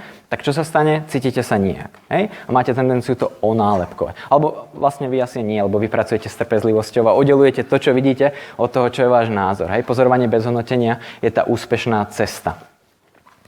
Mal som raz jednu pani, ktorá mi povedala, ja chodím so stenou. Hej? A bol tam aj jej muž. Tak mi napadlo, že tá stena asi bude ten muž. Lebo tam sedel, hej? A ona teda hovorí, ja chodím zo stenou, viete, to proste, vidíte, aj teraz tu iba sedí. Hej? A on tam sedel, hej? Ale tým, že sa cítil pod tlakom, hej, prežíval nepríjemné pocity, zmiešané pocity, tak čo urobil? Sedel ďalej. Nevedel, čo má povedať. Tak čo robil? Sedel ďalej. A ona? No vidíte? Ani na toto mi nevie nič povedať. Hej? Čo sa však stalo, je to, že ten muž, vzhľadom k tomu, že ona nebola k nemu empatická, nerozumela tomu možno, prečo sedí tak. Hej? Prečo nič nehovorí, namiesto toho, aby sa ho snažila teda pochopiť, že ona lepkovala, že je stena. Hej? A on tým, že nevedel ako zareagovať, tak jej potvrdil to, že tou stenou fakt je. Hej? A ona si stále myslela, že teda chodí so stenou. Hej. My častokrát máme tendenciu onálepkovať, dať nejaký názor na druhého človeka, namiesto toho, aby sme ho pochopili. Prečo ten človek sedí v mojej prítomnosti a je stále ticho? Prečo nič nepovie? Hej. Namiesto toho, aby sme sa snažili k druhým ľuďom približovať, tak máme tendenciu z toho pozorovania, z toho, čo vidíme, počujeme, ich nejak onálepkovať, nejak ohodnotiť. ABC model som vám vysvetľoval. A predtým, než prejdem k tomu, ako vyjadriť pocit, je dôležité, aby ste si uvedomili príklad s maslom. Hej. Poznáte maslo, hej, dávate si ho na chleba. Také maslo mám na mysli. A teraz si predstavte, že tu zapneme klimatizáciu a nastavíme ju na 45 stupňov. Hej. Predstavte si, že ju dáme fakt na 45 stupňov.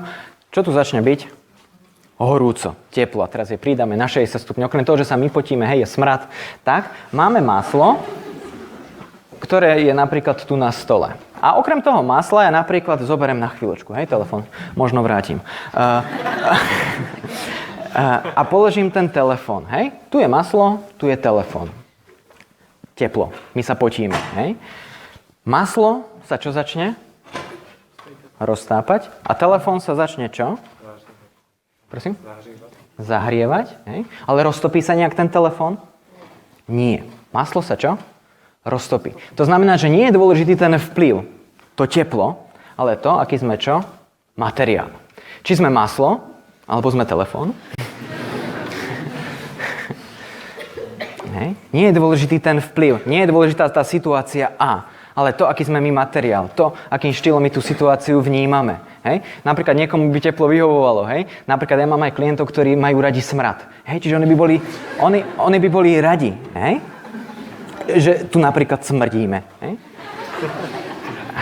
Vy sa smejete, ale mám fakt klientov, ktorí majú radi smrad. Hej? A vyhľadávajú smrad. Hej? Možno už súdite, a je on normálny, keď vyhľadáva smrad. Hej? Hej? Vnímate, ako my automaticky máme tendenciu súdiť a hodnotiť, je on normálny, tak asi normálny nie, to je nejaká subnormálna, možno nejaká histrionická osobnosť, alebo schizofrenik, alebo ešte neviem, čo je, máme, ne? Proste má rád smrad a? O týždeň mi budete písať niektorí, vieš čo, už aj ja mám rád smrad. Hej. Samozrejme srandujem. Ešte predtým, než prejdem teda k tomu, ako vyjadriť ten pocit, je dôležité, aby sme si uvedomili, že sú 4 možnosti, ako môžeme prijať negatívnu správu. Hej, napríklad niekto nám... Už som ten mobil vrátil, hej? Dobre, je náhoda. Stalo sa vám napríklad niekedy, že niekto vám dal spätnú väzbu, ktorá bola nepríjemná. Teda vy ste vyhodnotili, že je nepríjemná, ona bola neutrálna, hej? Ale vy ste povedali, že je nepríjemná, lebo v nej bolo napríklad napis povedané, že no, príliš dlho si rozprával o tom, hej? My sme dali tomu názvu, no to bola nepríjemná spätná. Stalo sa vám to niekedy, že ste takto nejakú situáciu onálepkovali? Jasné. Hej? A sú 4 možnosti, ako môžeme prijať tú správu. Môžeme prvú možnosť obviniť seba samého. Hej, a povedať, no tak to si fakt mohol radšej sa venovať jadru veci a nie ísť až tak nepracovať na trpezlivosti. Si ty normálny s 350 ľuďmi na trpezlivosti, hej, pracovať alebo XY. To znamená, môžeme obviniť seba, hej, že si povieme, no tak fakt si to mohol urobiť nejak inak.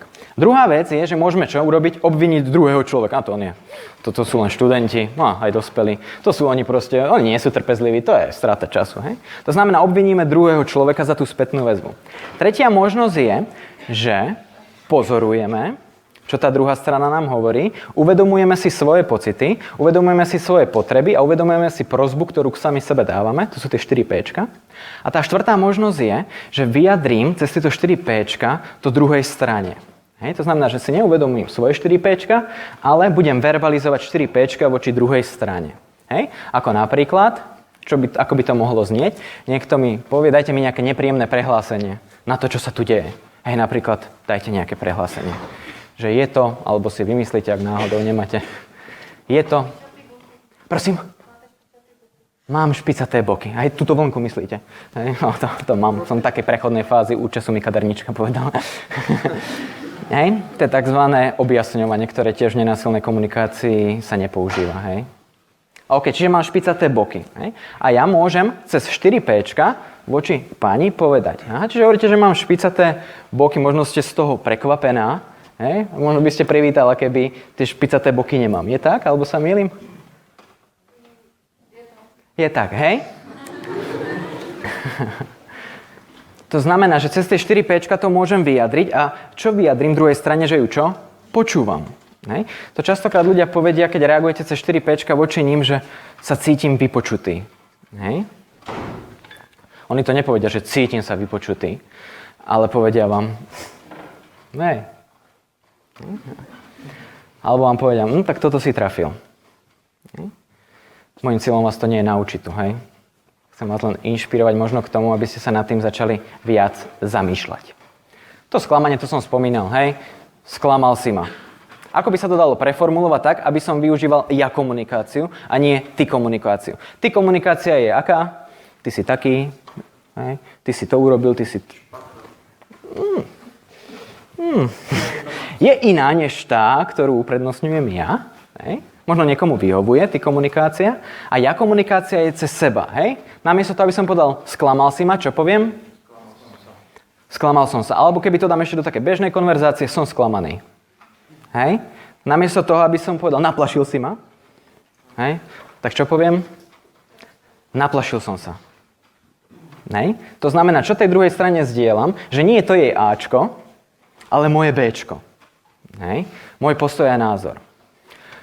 To, čo druhí ľudia hovoria, môže byť podnetom našich pocitov, ale nie ich príčinou. Hej? To, čo druhí ľudia hovoria, môže byť podnetom na vznik našich pocitov, ale nie je to príčinou, prečo ten pocit vznikol. Stalo sa napríklad niekedy, že ste išli po tme, a teraz stále to pojete po tme, keď vidíte von, a napríklad ste počuli, teraz dávali v televízii, že pri Vysokej škole ekonomickej, pri Vysokej škole ekonomickej chodí vrah, hej, ktorý, to je klam, nie, že sa teraz začnete báť, hej, že chodí nejaký vrah, hej, a že účinkuje pri tej bráne, ako je ten pán, hej. A teraz si vy predstavte, že idete už k tej bráne, niečo ste počuli, tak čo vo vás začne bežať? Strach, hej, možno úzkosť, hej, možno nejaké nepríjemné pocity. A čo častokrát máme my tendenciu potom urobiť? Možno sa vyhnúť, hej, alebo niekoho si privolať na pomoc, že poď so mnou. Ale to, ako sa vy cítite, nemôže za to tá vaša informácia, hej, alebo to, že tam ten vrah naozaj je, ale to, že nemáte uspokojenú potrebu bezpečia. Hej? Ako napríklad, predstavte si, že teraz zavoláme 200 kukláčov a s 200 kukláčami, hej, sa všetci vyberieme, oni nás budú, alebo ťažkoodenci, nás budú sprevádzať a my takto pojeme okolo tej brány. Hej? Vieme, že tam je vrah. Báli by ste sa? Niektorí, hej. A okej.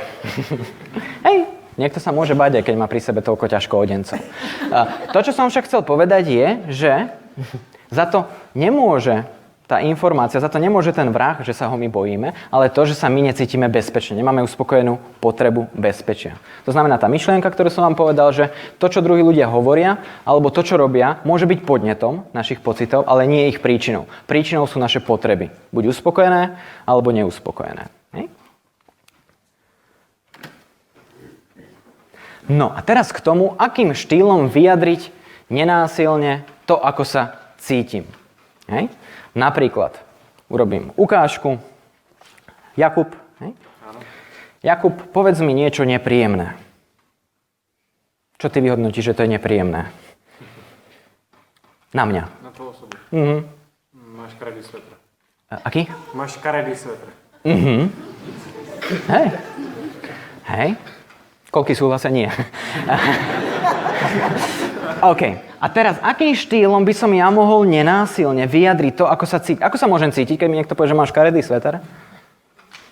Prosím? Urazený. Ešte ako sa môžem cítiť? Prosím? Môže mi to byť jedno? Ešte? Smutný? Sklamaný? Hej? Naštvaný?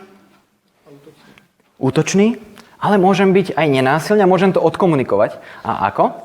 Cítim sa, pretože potrebujem. Hej? Keď do toho zahrním aj to pozorovanie. Vieš čo, Jakub, teraz keď mi hovoríš o tom, že mám škaredý sveter, tak sa necítim rešpektovaný a potreboval by som viac rešpektu. Môžem ťa poprosiť o to, aby si mi ten rešpekt dal? OK? Namiesto toho, aby som povedal, si ty normálne, čo? Pozri, ako... To sa odkedy... Aha, sorry. To sa odkedy nosí takto rozopnutá tá košela, hej? Mnohokrát máme tendenciu, čo? Hneď útočiť. Hej? Už keď chcem niečo vyjadriť, to cez tie 4 Pčka, tej druhej strane, napríklad, keby mi teraz Jakub povedal, že mám škaredý ten sveter, tak ja poviem dík. Hej, dík za spätnú väzbu, hej. Nepotrebujem vyjadrovať, cítim sa urazený, keď si mi to povie, hej. Lebo som empatický voči sebe samému, hej. Možno nemám uspokojenú potrebu rešpektu.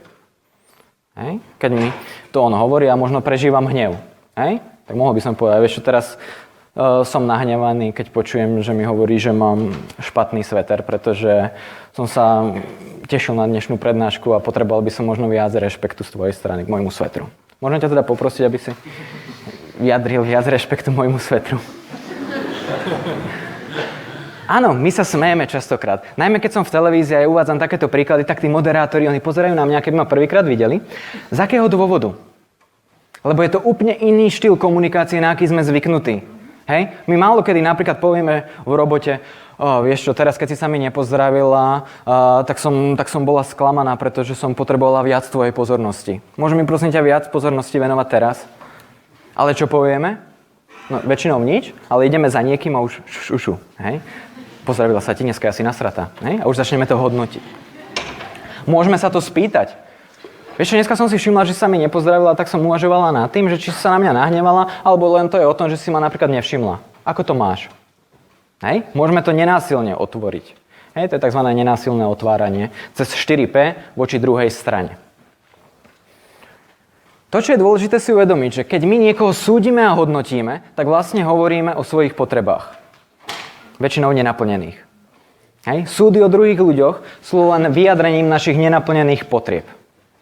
Hej? To znamená, tá prednáška bola na prd. Hej? Tak čo vlastne hovorím? Že moje očakávania neboli naplnené. Je tak? Je. Preto je dôležité si fakt uvedomiť, že keď vás niekto hodnotí, súdi, tak vám vlastne ponúka priestor na to, aby ste prišli viac s ním do kontaktu. Keď sa niekto na vás hnevá, tak vlastne vytvára priestor na to, aby ste medzi sebou vzdielali napríklad svoje pocity. Väčšinou sa hádame vtedy, keď sa cítime bezpečne. Hej, povedali by ste napríklad nejakému holohlavému, no to už sú možno nejaké predsudky, alebo nejakému človeku, hej, dajme teda holohlavý, mnoho klientov mi hovorí, že sa bojí holohlavých ľudí, nejakému holohlavému opitému človeku, že ty prasa tučné, čo sa tu rozkrikuješ? Povedali by ste to? Nie. Ale poviete napríklad svojmu blízkemu, ktorý je tučný, plešatý, hej, tak niekedy máme tendenciu to použiť, hej, že ty právo, ty čo hovoríš, hej? Prečo to hovoríme? Lebo sa cítime bezpečne. Keď sa niekým hádame, je to super, lebo sa s ním v kontakte cítime bezpečne. To znamená, keď sa niekto s vami háda, super, hej? Je to super z toho dôvodu, lebo vlastne vám hovorí, ako sa cíti. Častokrát vám to hovorí takým štýlom, že vám to je nezrozumiteľné, hej, lebo vás nejak onálepkuje, označkuje, ale vlastne vám hovorí len o sebe, o tom, k čomu vás napríklad by mohol vyzvať. Hej? Keď napríklad sa vás niekto spýta ironicky, lebo ironia je forma násilia. Hej? Keď sa niekto spýta, vyniesol si tie smeti? Alebo napríklad, dokedy budeš pri tom počítači? A aj mi odpíšeš niekedy? Hej? Tak vlastne čo vám ten druhý človek hovorí? Že nemá uspokojenú akú potrebu? Pozornosti. Hej, a my si to môžeme overiť. Aha, reaguješ na to, že som ti teraz nevenoval pozornosť. Chceš viac mojej pozornosti? Hej? To je úplne iný štýl komunikácia. Mnoho ľudí odmietne myšlienku ešte predtým, než ju aplikuje v praxi. Poznáte to? Z akého dôvodu? No to je ťažké, na čo ja teraz manželka poviem. Aha, čiže ty potrebuješ viac mojej pozornosti, ale radšej čo poviem a čo teba vlastne do toho, dokedy budem pri počítači. Alebo nemôžeš ma nechať, vidíš, že pracujem. Hej? Častokrát máme tendenciu reagovať na slova a nie na to, čo je za nimi skryté. Hej? Poznáte to, že častokrát reagujeme na slova a nie na to, čo je za nimi skryté? Hej, čo je skryté za tou otázkou, ktorú som povedal? Odpíšeš mi vôbec niekedy? Čo je za tým skryté? Môžem vyjadriť, hej? Cítim sa teraz pod tlakom, keď mi to hovoríš, pretože by som potreboval viac času. Hej? Ale čo je za tým skryté? Že ten človek chce čoho viac? Pozornosti. A ľudia bažia po pozornosti. Hej? Máte radi, keď vám niekto venuje pozornosť, takú príjemnú, nie? Hej? Niektorí, takí, ktorí nemajú radi pozornosť, keby ich teraz zavolám dopredu, poďte sem, tak by sa asi necítili komfortne. Nie kvôli tej situácii, hej? Kvôli tomu áčku, ale kvôli čomu? Napríklad majú strach z vystupovania pred ľuďmi, nechcú až toľko pozornosti od neznámych ľudí a tak ďalej. To znamená, nebolo by to o tej situácii, ale o ich neuspokojených potrebách. Napríklad potreba bezpečia, potreba istoty a tak ďalej. To znamená, ak nebudeme my prikladať význam našim potrebám, tak to nebude robiť ani okolie. Keď my nebudeme empatickí voči sebe samému, tak voči nám nebude empatické ani okolie. Viete, čo je to empatia? No, ľudí mi povie, že empatia je vcítenie sa. Nie? Do istej miery máte pravdu, len keby za mňou príde depresívny klient a ja sa do ňoho úplne vcítim, tak potrebujeme ďalšieho psychológa, ktorý sa vcíti do nás, tak zrazu z jedného klienta je veľa klientov. He? To znamená, nie je dôležité sa vždy cítiť, je dôležité si čo dodržať, odstup, ísť na nejaký ten mentálny balkón, byť trošku trpezlivý, pozorovať to, nehodnotiť to, hej, pozorovať, odlíšiť to, čo vidím od toho, čo je môj názor, byť si vedomý svojich pocitov, možno svojich potrieb, hej? A hlavne byť empatický voči sebe samému. Hej? z toho, čo on povedal, že mám škaredý sveter. Aha, to nie je to, čo on povedal, to jeho Ačko, ale to moje Bčko, moje súčasné postoje, súčasná dobrá nálada. Stalo sa vám napríklad, že keď sa cítite dobre a niekto vám niečo nepríjemné povie, tak vám to je jedno, lebo sa cítite dobre. A stalo sa vám, že sa cítite zle a niekto vám len napríklad povie, že to máš nový ten sveter a vy si poviete, nepáči sa ti, čo? Typické, že? Hej? A to je časté. Hej? My častokrát interpretujeme. Aha, nepozdravil sa mi, asi sa na mňa hnevá. Aha, možno preto, že sme ho včera nezavolali na obed.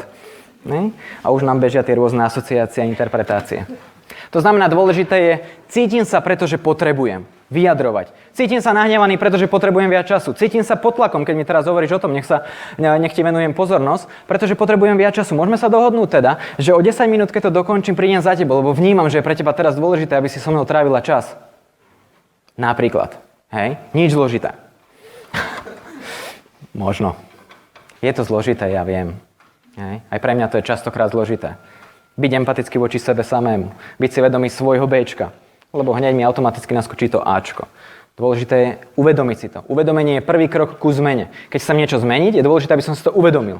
Ak ja neviem, že ko chcem, hej, a niekto mi povie, že ko chcem, tak čo mu poviem? Ja neko chcem. Hej? Alebo keď mi niekto povie, že hovoríš príliš rýchlo, a ja som si nie vedomý toho, že hovorím príliš rýchlo a nie som empatický voči nemu, tak čo poviem? Ja nehovorím vôbec rýchlo. Hej? Neviem, či to mám tu na tomto slajde. Nie. To je ako tak, keď manželka povie, to je na ďalšom slajde, že ty ma vôbec nepočúvaš. A manžel povie, ale počúvam. Hej? Tak to je prvý znak toho, že nepočúva. Hej? Lebo keby počúva, tak vníma tie potreby. Hej? A nereaguje štýlom, ale počúvam. No nepočúvaš. No ale počúvam. Hej? A snažím sa ho presviečať o tej svojej realite, o tej svojej pravde a nie som voči nemu empatický. Taký príklad, ktorý napríklad uvádza Marshall Rosenberg na to, akým štýlom dávať prosbu. Bol taký pán, je to samozrejme nadnesené, aby si to náš limbický mozog a v ňom hypokampus, ktorý je zodpovedný za zapamätávanie, zapamätal. Ono sa to nestalo, hej? Ale predstavte si, že jeden pán, ktorý má psa na brehu, pláva a začne sa topiť. Hej? A zrazu zakričí: Lazy, vyhľadaj pomoc. A Lazy je ten pes a ten pes rozumie, vyhľadaj pomoc. Aha, tak asi som chorá, tak asi idem. A príde na psychiatriu, ten pes a povie, mám vyhľadať pomoc. My častokrát niekoho o niečo prosíme, ale nedokážeme to explicitne, to znamená jednoznačne povedať. My chceme niečo od niekoho, ale nedokážeme to zrozumiteľne povedať. Namiesto toho, aby napríklad ten topiaci pán zakričal. Čo by mohol zakričať konkrétne, aby to povedal? Napríklad, pomôž mi. Alebo doplávaj ku mne. Ale to častokrát sa deje v komunikácii. Dobre, dajme psi bokom. Poďme k ľuďom. I keď ja často hovorím, že správajme sa niekedy ako psi. Z akého dôvodu? Prídete domov nahnevaný a pes vrtí chvostom, hej? A vy im poviete, daj pokoj, vypadni. Hej? A pes čo robí? Vrtí chvostom, hej? Vy vôjdete dnu, o 10 minút vôjdete von a pes čo? Vy vyjdete a pes je...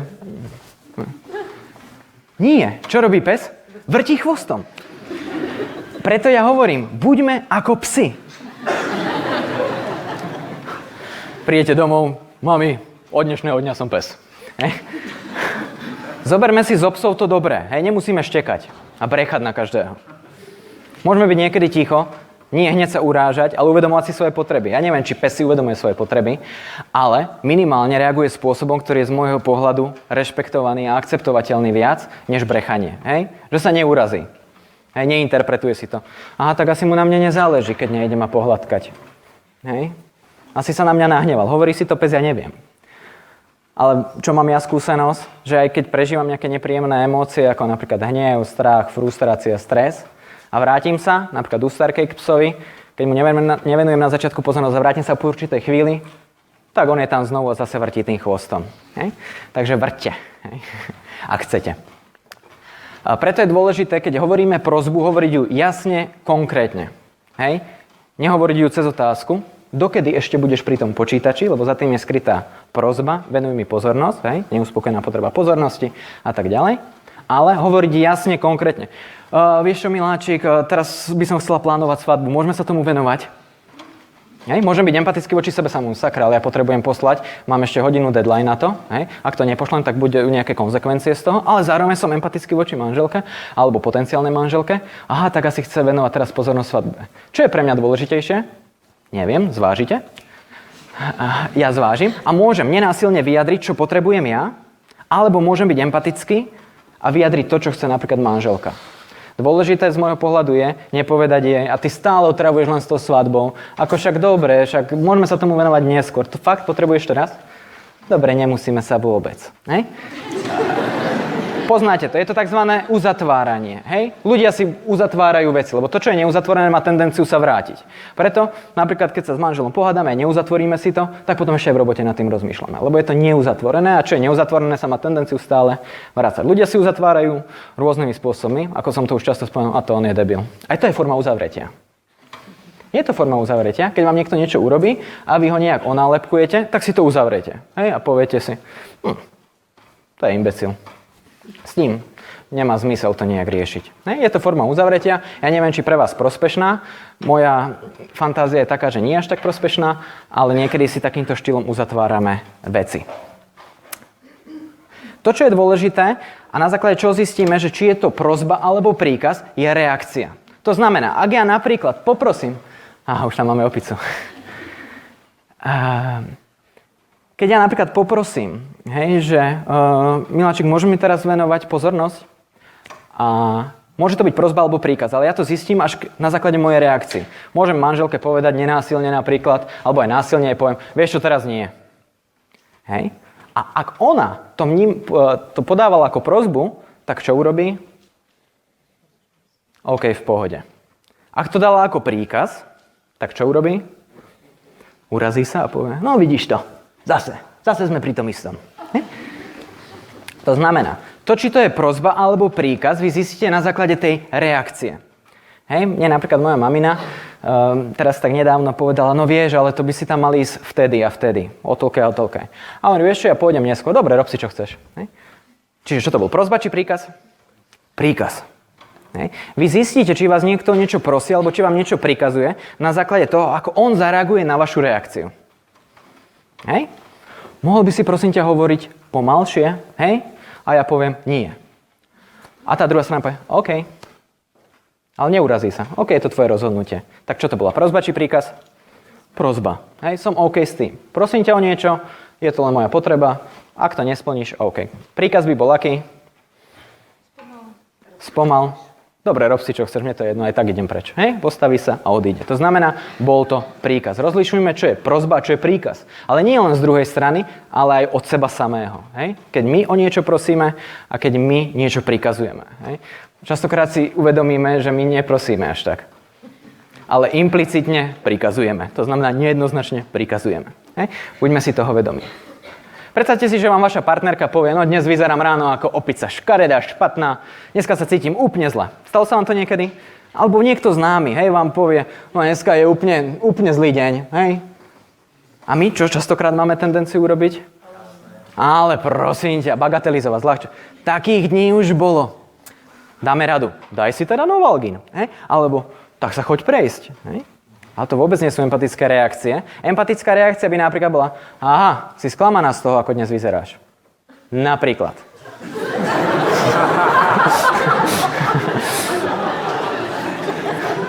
Hej. Okrem toho, že by ste vytvorili kognitívnu dizonanciu, kognitívna dizonancia je rozpor medzi tým, čo očakávame a to, čo sa deje v realite, hej, že... Tak by mohla byť reakcia, no nie, chcem mango juice, hej, napríklad... Ale, OK, tak nebudeme pokračovať. Aha, čiže si nahnevaná, keď si ma počula, že ti hovorím, že si sklamaná. Nie, to nie je cieľom. I keď môžeme to reflektovať, ale to nie je dôležité. Môžeme to testovať, hej? Ja to napríklad niekedy tak robím, možno to poznať, čo si mám dnes obliecť, toto alebo toto? Hej? A nie je to jedno, však si obliecť toto, hej? Alebo, však v obidvom vyzeráš dobre, hej? Však ty si krásna. Ako, ty si najkrajšia. Hej, myslíte si, že to chce počuť tá druhá strana? Častokrát nie. Ona je v štádiu tzv. Kontemplácie, to je štádia zmeny, je ich viac, a ona prežíva nepríjemné pocity, hej? Zmiešané, že na jednej strane sa chce cítiť dobre, ale na druhej strane sa cíti ako? Zle. A vtedy dávanie rady, bagatelizovanie, zľahčovanie, motivovanie, inšpirácia. Ale však pozri sa, žena v tvojom veku niekedy môže mať aj také dni, že sa cíti zle. Hej? Však to je úplne normálne, hej? Už ideme moralizovať a tak ďalej. To bráni v cíteniu. Môžeme povedať, aha, tak teraz sa priznám, že neviem, či chceš odo mňa počuť nejakú radu, alebo či mám byť len ticho. Hej? Môžeme to zobrať na seba, hej? Nie je to nič zlé, hej? Je to na vás. Ja to robím a môžem vám povedať, že spočiatku tá spätná väzba bola nie až taká príjemná. Z môjho pohľadu. Hej. Zase tieto tvoje psychologické keci. Koho to baví počúvať? A ja niekedy len tak zosraný. Aha, čiže ťa rozčulilo, čo som povedal.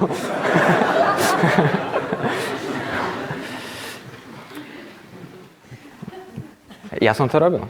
Priznám sa, láska, že fakt je pre mňa ťažké komunikovať bežným štýlom. No bežný, hej? Aký to bežný? Hej?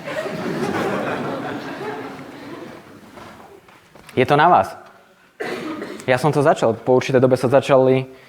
Čo sa to začalo? Zrkadliť, hej? Čo si mám obliecť dneska? No, čiže si nerozhodný. No som nerozhodný, hej? OK. Ale nereagoval, daj si toto. Iba to ti reflektoval a pomenoval, hej, som nerozhodný. Niekedy len keď pomenujem pocit, druhej strane môžem pomôcť. Hej?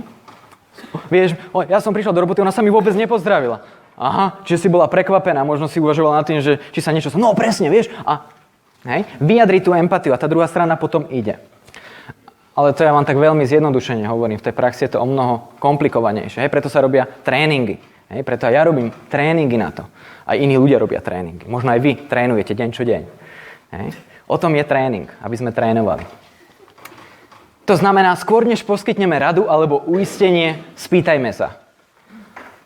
Aha, čiže si nevieš vybrať, či si obliec toto alebo toto. No hej, poraď mi.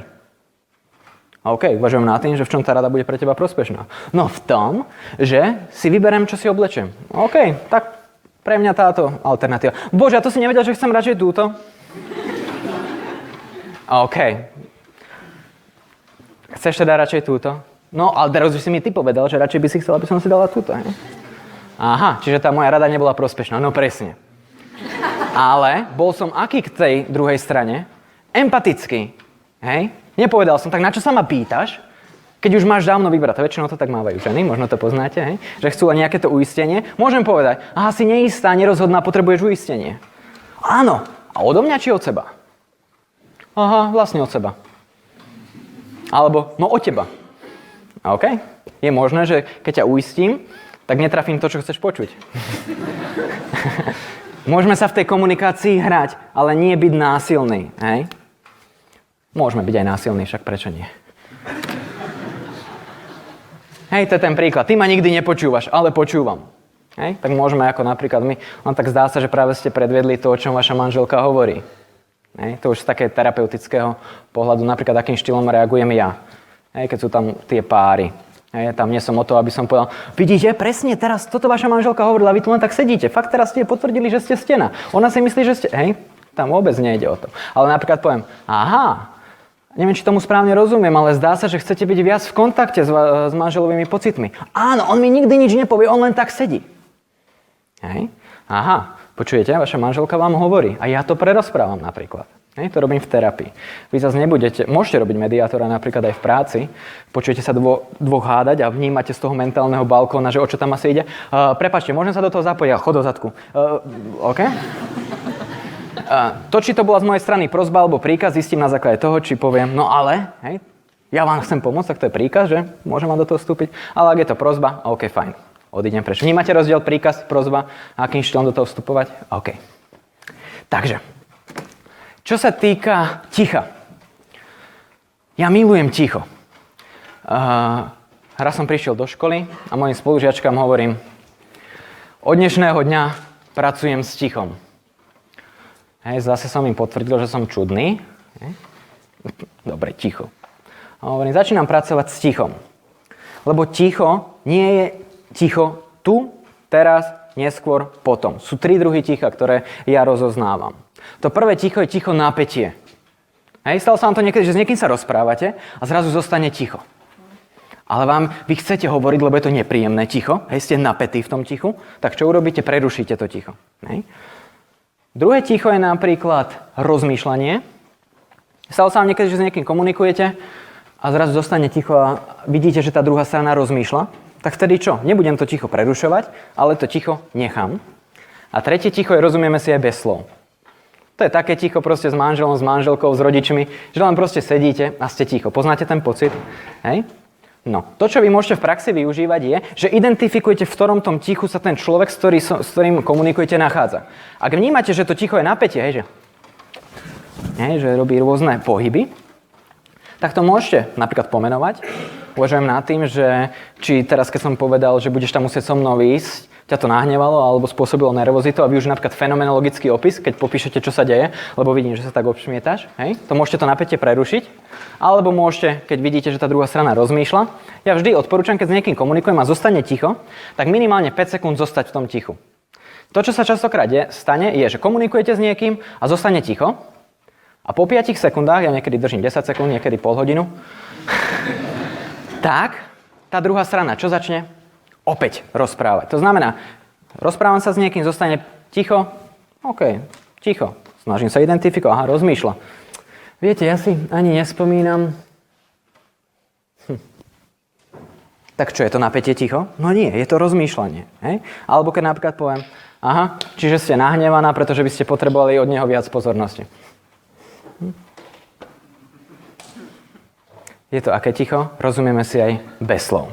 Hej? Vnímate rozdiely medzi tým tichom? Hej? Ja vždy to identifikujem, napríklad keď prednášam a vnímam, že niektorí ľudia sú ticho, a už sa obšmietajú, už chcú to prerušiť, tak ak to vyhodnotím, že im chcem pomôcť, ak nechcem trénovať ich trpezlivosť napríklad, alebo kontakt so svojimi pocitmi, tak to môžem prerušiť. Ak vidím, že rozmýšľajú, tak ich nechám, nech rozmýšľajú. Keď si rozumieme aj bez slov, tak som ticho. Napríklad s niektorými klientami som 40 minút ticho. Ale oni sa cítia bezpečne v kontakte so mnou a to ticho im pomáha. Ak by som ja nedokázal pracovať s tichom, tak by som, no dobre, ale už sa poďme rozprávať, však si platíte za to. Hej. To je o tom, že mnohokrát si my myslíme, že ticho znamená nič, nerobenie. Hej. Je ticho. Poznáte to označkovanie trápne ticho. Neviem, aké to je trápne ticho, možno to je ticho, ktoré človek vyhodnotí, že je trápne, možno sa necíti komfortne, prežíva možno napríklad napätie alebo úzkosť, ale neviem, aké to trápne ticho. Poznáte trápne ticho?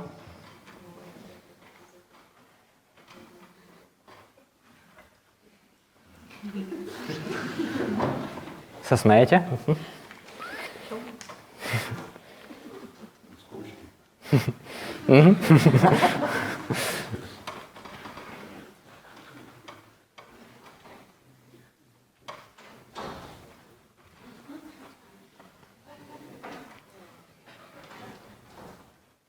Je niekomu nepríjemné byť takto ticho? Možno niekomu, hej, niekto si so mnou rozumie aj bez slova, tak teraz toto vlastne hovorí jasné. Je šťastný a niekto rozmýšľa, sakra, o čomu vlastne ide. Hej? To znamená identifikovať. Ako posledné, čo vám dnes dám, lebo si uvedomujem, že sa pomaličky blíži čas. Zároveň mňa čaká ešte 5 hodín cesty. Ale to vás nemusí zaujímať. Je 5 typov počúvania. Keď chcem s niekým komunikovať, je dôležité, aby som ho dokázal počúvať. Spomínate si na kolegu, ktorý bol vpredu a som mu povedal, že daj trošku hlavu na bok? Nie? Ja som v terapii, keď som pracoval, tak som zistil, že keď fakt dobre počúvam, naslúcham v češtine, tak mám tendenciu hlavu trošku natočiť. Hej. Tým implicitne, to znamená nejednoznačne druhej strane, dávam záujem, že ju počúvam. Vnímajte, rozprávam sa alebo s vami som sa už tak neverbálne. Rozprávam sa s vami, hej, a teraz mi vy niečo povedzte. Hej, a vnímajte vnútorne, že ako sa cítite, keď sa pozerám takto na vás a potom takto. Hej? Je ticho napätie, to bolo skôr, hej, že? Chce niekto so mnou komunikovať chvíľočku? Kto má rád? Komunikujme? O čom by ste chceli?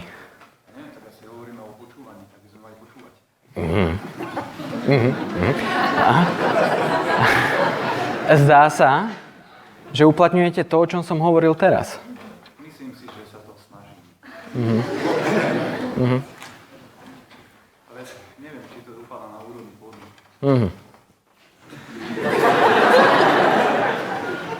A vnímate, ja som ticho a on čo? Stále štartuje. stále ide. Vnímate to, čo som vám hovoril? Keď chvíľočku zostaneme ticho, tak druhá strana sa reštartováva. Ide. Len pre mnohých ľudí, ktorí nedokážu pracovať s tichom, je to ťažké. Čo sa týka počúvania, 5 typov počúvania v skratkosti. Prvý je ignorovanie. Ja to študentom, lebo učím na vysokej škole, zvyknem na začiatku povedať. Prosím vás, budem rád, keď pochopíme, aké sú typy počúvania. To prvé počúvanie je tzv. Ignorovanie. Ja ho vidím na vás. Vy ho vidíte na mne. Keď mi vy niečo hovoríte a ja začnem si s prepáčením rýpať v nose alebo škrabať sa, na mobile, tak je to aké? Ticho. A aké je to počúvanie? Ignorovanie. Hej? Ja sa s niekým rozprávam, napríklad s vami. Hej? Skúste mi niečo povedať. Tak kdyby se třeba hravalo v mobilu, tak mi to bude hodně vadit. No, určitě jsem taková. Hej?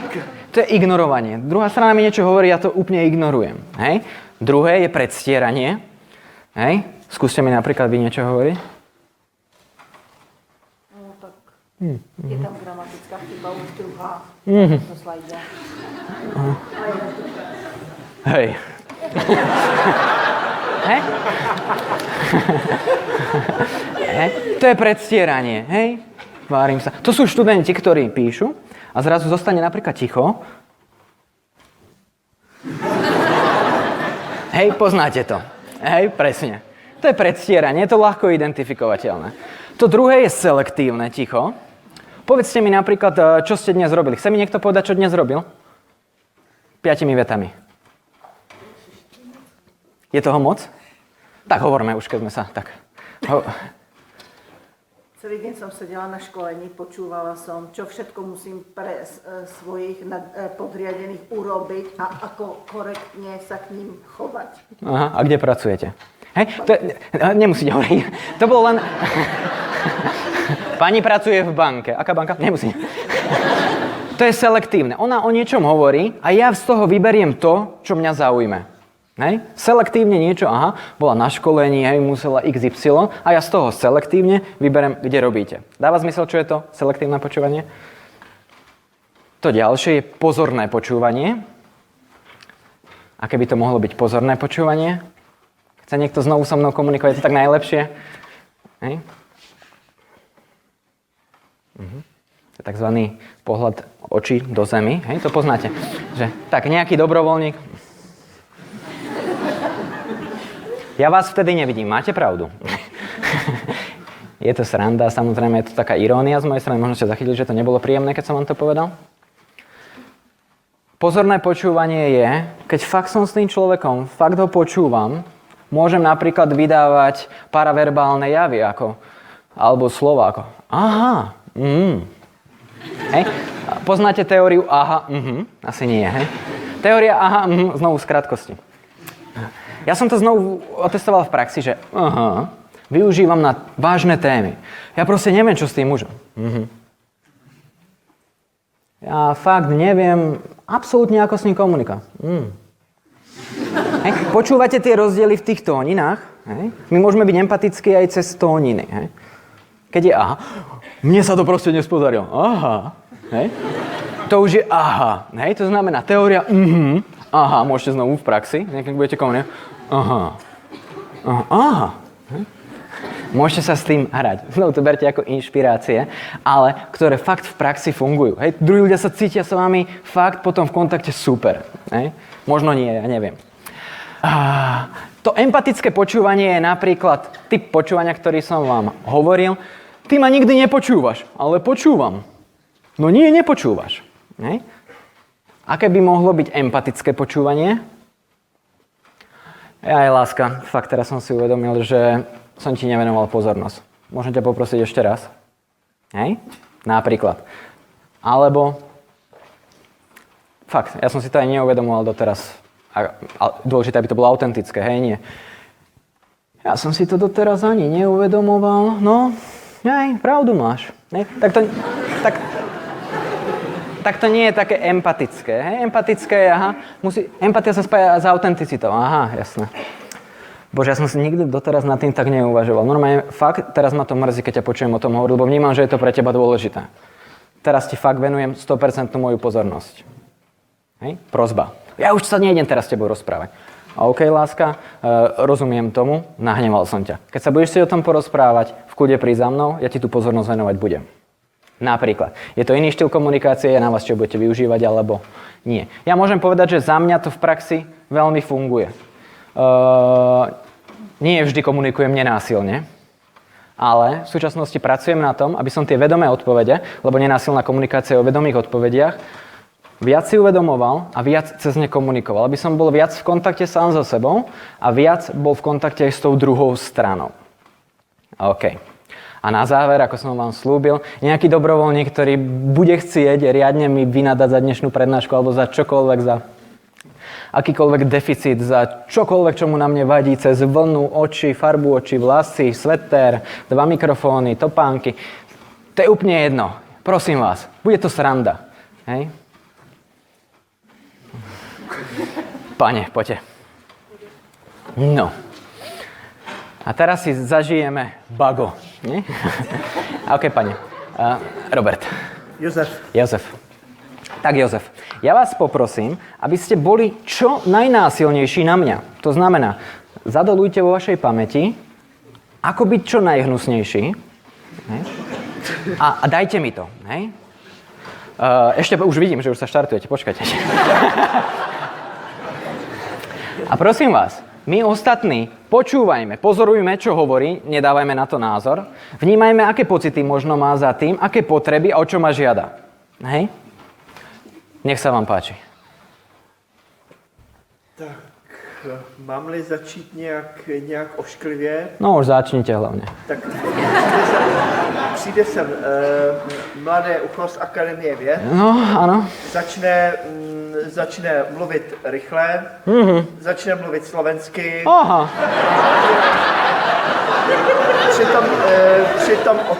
Přitom otvírá pusu tak na půl až na 2/3. No, a ešte čo? Má na sobě 2 mikrofony a zapomene to, že je v cizím sále a že si má zkontrolovat, jestli jeho rozumět v 17. řadě a na internetu. Aha, dá sa, že ste skoro aj vy zabudli, čo chcete vlastne povedať, že? Já myslím, že jsem řekl všechno, že to... No ja si nemyslím, hej. Už ten názor stačí, ne? No ja si nemyslím. No, tak mám přidat ještě ten zelený hadr. Hadr! Lebo...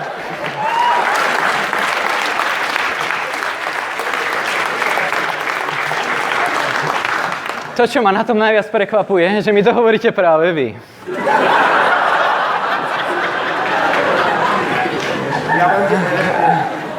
Já vám děkuji za poklonu, že uznáváte, že mám víc drzosti než ti ostatní a hlavně, že se nebojím to tady říct před narvaným sálem. Hej.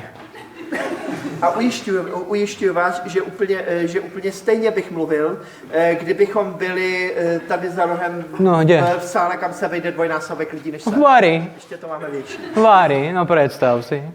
Takýto malý chlapec a toto bude rozprávať. No vidíte, takový malý chlapec, ano. A jaký no dobre, to už nie, bla. Hej. Ďakujem vám krásne, ďakujem. Ďakujem krásne. Hej. Len pre uistenie. Mojím cieľom bolo ukázať to, čo častokrát robíme v komunikácii. Skákanie do rečí, využívanie ticha napätia ešte na to, aby tá druhá strana používala rôzne neverbálne gestá a tak ďalej, tak ďalej. Čo sa mi vlastne pán snažil povedať, týmto uzavrieme. Pozorovanie, pocity, potreby, prosba. Čo ste odpozorovali? Když jsem mluvil rychle, neotvíral plně pusu, mluvil slovensky. Aha. V poslední řadě, v 17. řadě. Aha. Okay. Že lidi na internetu možná taky neslyšeli. Zdá sa, že ste empaticky počúvali, možno pozorne iba, uvidíme. OK. Poslúchal, hej? Pán vám potvrdil teraz, že ste poslúchal. To znamená, to sme odpozorovali, to on hovoril. Aké pocity možno mal pán? Dobre, bolo to hrané, ale to je jedno. Alebo neviem, možno nie, možno si to užil. Aké pocity možno za tým boli? Hej?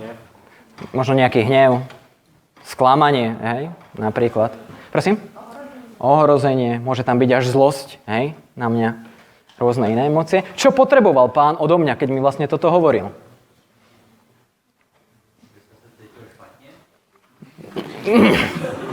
Možno by ste sa tak cítili, ja neviem. Stejnou spätnou vazbu, tak Čo mohol napríklad, skúsme sa dekodovať. Možno chcel, nech teda hovorím ako, pomalšie. Hej, napríklad. Čo mohol ešte odo mňa chcieť? To znamená, čo potreboval odo mňa viac času na to, ako hovorím a čo hovorím. Čo ešte mohol odo mňa potrebovať? Mluvit česky. Mluvit česky, jo? No, víte, se můžeme někde setkat a já si to můžu vyzkoušet. A vy ma pak můžete naslouchat a uvidíme, jak to pojede. OK? Samozrejme, to bola sranda, to nebola empatická reakcia. OK? To znamená, to možno mohol odo mňa potrebovať, to nemal uspokojené, hej? Nemal uspokojenú potrebu zrozumiteľnosti, hej? Potrebu istoty, že či to, čo chápe, je to, čo vlastne hovorím. A čo vlastne, o čo ma žiadal?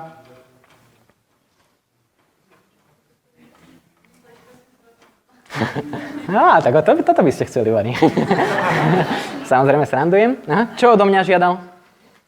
Pochopení postoje. Napríklad pochopenie. Ja